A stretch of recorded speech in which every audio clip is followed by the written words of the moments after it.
Shalom, salam berkat dari kami untuk pendengar sekalian. Saat ini pendengar akan diberkati dengan program Hari Ini Harinya Tuhan bagian yang ke-8. Sebuah program rohani tentang doktrin Alkitab yang menolong kita untuk semakin tertanam dalam kebenaran firman dan bertumbuh dalam kemuliaan. Bersama hambanya, Pendeta Gilbert Lumoino, STH. Banyak orang merasa doktrin Alkitab sebagai sesuatu yang membingungkan. Tetapi tahukah saudara bahwa doktrin Alkitab intinya adalah memahami Alkitab dengan benar, dengan pemahaman yang sistematis, sehingga kita terus dapat tertanam di dalam kebenaran firman, sehingga kita terus bertumbuh di dalam kemuliaan Allah. Buka hati saudara sekalian untuk menerima berkat-berkat firman-Nya hari ini. Ancaman dan tekanan adalah bagian yang tak terpisahkan dari perjuangan hidup kita untuk mencapai yang terbaik. Pada prinsipnya setiap orang yang sedang berjuang untuk mencapai yang terbaik, ada saja ancaman-ancaman, tekanan-tekanan yang harus dia lewati. Karena itu kita yang sudah percaya pada Tuhan, sebagai hamba Allah, saya mau ingatkan, jangan takut. Kalau sudah berkata, ya tapi kan saya manusia biasa, wajarlah saya takut. Loh, kita kan punya Tuhan. Tuhan kan sudah berjanji bahwa akan mengirim pasukan malaikatnya untuk berkemah di sekeliling orang yang takut akan Tuhan. Bahkan Kristus sendiri berkata, satu utas rambutmu pun tidak akan jatuh ke tanah tanpa seizin Tuhan. Sehingga saya berani katakan, orang-orang takut adalah orang-orang yang menghina Tuhan. Orang-orang takut adalah orang-orang yang menganggap firman Tuhan itu hanyalah dusta belaka. Sehingga kita pikir, betul nggak itu akan berlaku dalam hidup saya? Sebagai hamba Allah, saya mau ingatkan, mari kita punya iman, buang segala ketakutan. Karena saya pelajari bahwa ketakutan hanya menghambat kemenangan. Orang-orang yang takut susah menang dalam hidupnya. Ada banyak orang sebetulnya potensinya luar biasa dalam hidupnya. Ada banyak orang karunianya sebetulnya hebat. Ada banyak orang talentanya sebetulnya banyak. Tetapi persoalan yang cuma sederhana, dia ini hidupnya penakut sekali. Dan orang yang takut itu selalu berpikir negatif, sehingga apa yang terjadi, dia tidak akan pernah melihat kemenangan. Sebagai hamba Allah, saya mau ingatkan buat saudara, mari buang ketakutan, berjalan dalam kemenangan, dan kita akan melihat kuasa Tuhan dinyatakan. Haleluya. Jadi ingat, kenapa Tuhan ingatkan kita jangan takut? Karena ketakutan hanya menghambat kemenangan. Orang-orang takut, bahkan Alkitab bilang apa? Orang bimbang jangan harap dapat apa-apa. Karena memang ketakutan dan kebimbangan hanya akan menuntun kita pada kegagalan, kehancuran, dan kehidupan yang penuh dengan kebinasaan. Jadi ingat, ketakutan hanya menghambat kemenangan. Yang kedua, ketakutan menjauhkan kita dari Tuhan. Tahukah saudara, makin kita takut, kita makin jauh dari Tuhan. Karena waktu kita takut, kita tidak lagi mau lebih dekat sama Tuhan. Bahkan kita anggap Tuhan itu pendusta. Kalaupun kita berdoa, orang takut berdoa itu penuh dengan kekecewaan. Sehingga dalam ketakutannya, dia hanya complaining sama Tuhan. Dia cuma berkata, Tuhan kenapa begini, Tuhan kenapa begini, kenapa Tuhan belum buat begini, kenapa Tuhan buat begini, kenapa Tuhan tidak izinkan begini, kenapa Tuhan justru malah mengizinkan yang seperti ini terjadi. Ingat, yang pertama, ketakutan hanya menghambat kemenangan kita. Yang kedua, ketakutan menjauhkan kita dari Tuhan. Orang yang takut akhirnya malas baca Alkitab, karena dia baca Alkitab dan dia merasa, semua janji Tuhan itu palsu, semua janji Tuhan itu tidak saya alami. Aduh Tuhan, saya udah gak kuat, ya kan. Makanya setan senang kita hidup dalam ketakutan, karena yang pertama, ketakutan menghambat kita dalam kemajuan. Yang kedua, menjauhkan kita dari Tuhan. Yang ketiga, saya pelajari kenapa Tuhan berkata jangan takut. Karena ketakutan membuka celah untuk iblis terus menjajah hidup kita. Makin kita takut, iblis makin menjajah kita dengan pikiran, dengan hati, dengan sikap dan perbuatan. Karena itu sekali lagi saya ulangi bahwa iblis senang orang percaya dalam ketakutan, sehingga kita terus dapat terjajah dan tidak bisa terbebas dan mengalami kemenangan yang sempurna. Dan yang keempat, saya pelajari kenapa Tuhan perintahkan dan ingatkan kita jangan takut. Karena ketakutan merupakan tanda bahwa kita tidak percaya. Padahal kalau kita percaya, Alkitab bilang buat orang yang percaya tidak ada perkara yang mustahil. Berarti sebagai hamba Allah saya mau ingatkan, saya mengerti mungkin hal-hal yang saudara sedang hadapi sangat berat sehingga ketakutan melanda. Tapi saya mau ingatkan buat saudara, ketakutan tidak pernah dan tidak akan pernah memberikan jalan keluar dalam hidup kita. Selama kita takut, hidup kita terjajah. Tetapi kalau kita mau memandang Tuhan, tidak ada perkara yang mustahil bagi orang percaya. Haleluya. Selamat datang dalam program kita hari ini, Harinya Tuhan. Sebuah program rohani yang kembali mengingatkan kepada kita betapa pentingnya kita menjadikan firman Tuhan sebagai dasar keseharian hidup kita. Karena selama kita jadikan firman Tuhan sebagai dasar keseharian hidup kita, langkah-langkah ke depan kita penuh dengan kepastian, kemenangan, berkat, mujizat, dan perkara-perkara besar. Haleluya. Dan dalam program ini kita sedang membahas tentang jangan takut. Karena memang hidup Kristen bisa saja menghadapi ancaman dan tekanan, tetapi roh yang ada di dalam kita lebih besar dari roh yang ada dalam dunia ini. Makin kita takut, hidup kita makin terjajah. Makin kita beriman, hidup kita makin melihat kemuliaan. Haleluya. Nah, saudara yang kasih dalam Tuhan, dalam pembahasan kita tentang jangan takut, kita mau sama-sama belajar dari Nehemia pasal yang keempat. Nehemia pasal yang keempat ayat yang ke-7. Nehemia 4 ayat yang ke-7. Terus kita pelajari sampai ayat yang ke-14. Nehemia pasal 4 ayat yang ke-7 sampai ayat yang ke-14. Demikian firman Tuhan. Ketika Sanbalat dan Tobia serta orang Arab dan orang Amon dan orang Asdod mendengar bahwa pekerjaan perbaikan tembok Yerusalem maju dan bahwa lubang-lubang tembok mulai tertutup, maka sangat marahlah mereka. Mereka semua mengadakan persepakatan bersama untuk memerangi Yerusalem dan mengadakan kekacauan di sana.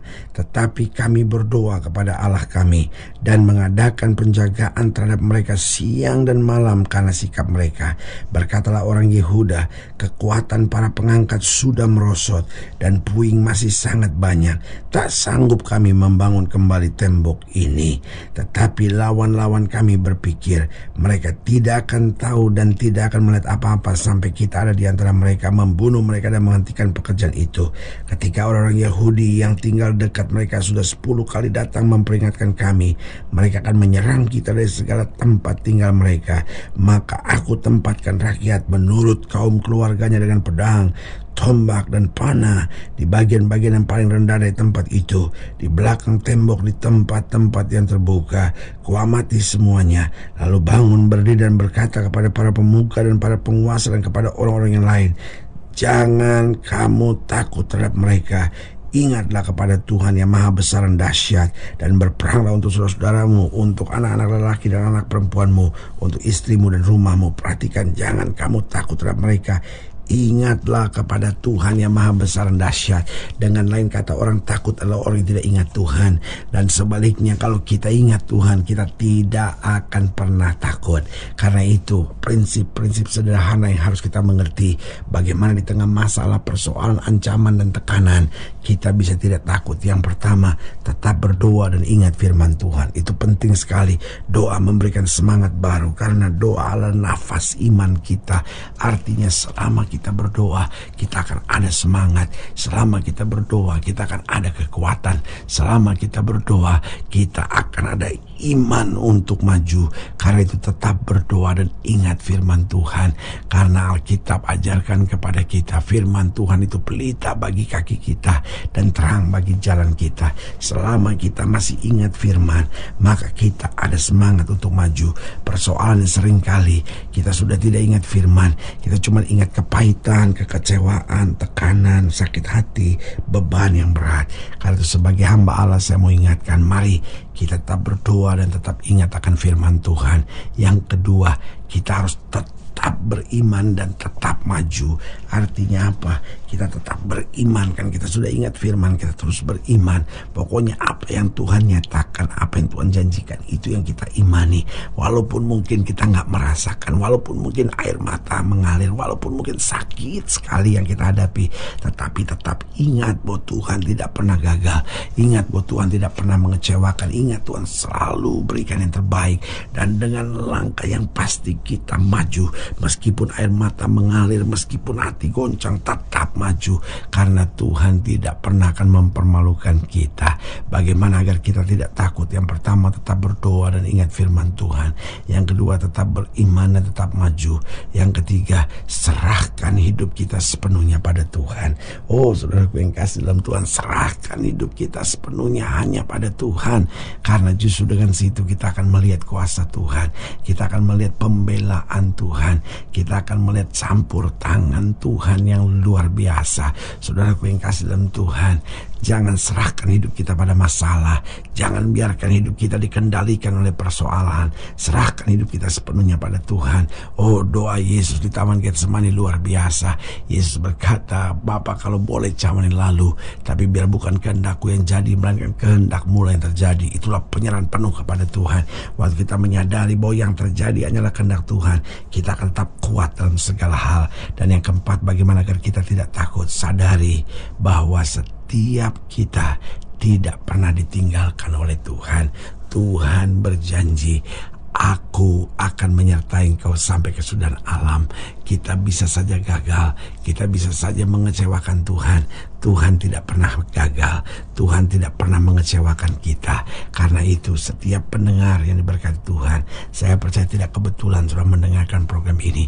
Mungkin sudah begitu tercekam dan takut karena berbagai keadaan yang sedang terjadi. Mungkin kau sudah begitu khawatir hidupmu. Mungkin hidupmu sudah tidak ada semangat sama sekali. Mungkin hidupmu hanya terus dijajah oleh hal-hal negatif dan pikiran-pikiran yang buruk. Saya mengerti yang kau hadapi berat, tetapi yang saya mau ingatkan, kita punya Tuhan yang besar dan dahsyat. Masakan kita mau terus dijajah oleh ketakutan? Jangan berdebat sama saya lalu berkata, ya tapi saya mau, tapi nggak bisa. Nggak mungkin. Kalau saja kita mau tetap berdoa dan tetap ingat firman Tuhan, tetap beriman dan tetap maju, jangan membiarkan pikiran kita dikuasai oleh persoalan. Terus serahkan hidup sepenuhnya pada Tuhan dan sadari bahwa Tuhan beserta kita, maka kita akan melihat kemenangan yang dahsyat. Haleluya. Saudaraku yang kasih dalam Tuhan, jika saudara nilai ini lebih jauh, hubungi kami melalui telepon, hubungi kami melalui surat, kunjungi website kami, karena kami ada untuk membawa Bapak Ibu sudah senantiasa lebih dekat pada Tuhan dan mengalami kasih kuasa mujizat yang luar biasa. Haleluya. Secara khusus saudara-saudara, saya juga mau berdoa buat siap saudara yang sakit, siap saudara yang berbeban berat, sehingga saudara ingin didoakan secara khusus, boleh taruh tangan kanan saudara di dada dan kita akan berdoa. Mari kita berdoa. Bapa, dalam nama Yesus, hamba doa buat yang sakit, hamba doa buat yang berbeban berat, hamba doa untuk setiap mereka sedang menghadapi masa-masa yang sukar, karena hamba percaya bahwa bagi Allah tidak ada perkara yang mustahil. Bapak, hamba berdoa di dalam nama Yesus, Tuhan jamah, bahkan yang rumah tangganya goncang, yang masa mudanya berantakan, yang pekerjaannya sedang mundur. Bapak, hamba berdoa dalam nama Yesus, berkat Tuhan Yesus sempurna turun atas mereka. Bahkan mereka yang taruh tangan kanan ini di dada, karena mungkin hari ini sedang mengalami ketakutan, kekhawatiran, tekanan hidup. Bapak, dalam nama Yesus, bangkitkan iman kami kembali, sehingga kami menyadari bahwa Tuhan beserta kami. Kami tetap berdoa, tetap ingat firman, kami terus beriman dan tetap maju. Kami serahkan hidup sepenuhnya pada Tuhan. Kami melihat campur tangan Tuhan yang dahsyat berlaku. Di dalam nama Yesus kami berdoa. Haleluya. Amin. Saudara yang kasih dalam Tuhan, kita sudah berdoa. Ingat, Allah tidak pernah lalai menepati janjinya. Inilah saatnya buat kita untuk bangkit, bersemangat, bersuka cita dalam menghadapi segala perkara. Karena kita tahu Yesus hidup, Yesus berkuasa, dan selalu memberikan yang terbaik buat anak-anaknya. Doa saya menyertai saudara. Sampai berjumpa pada program berikut, dan jangan lupa, jadikan hari ini harinya Tuhan.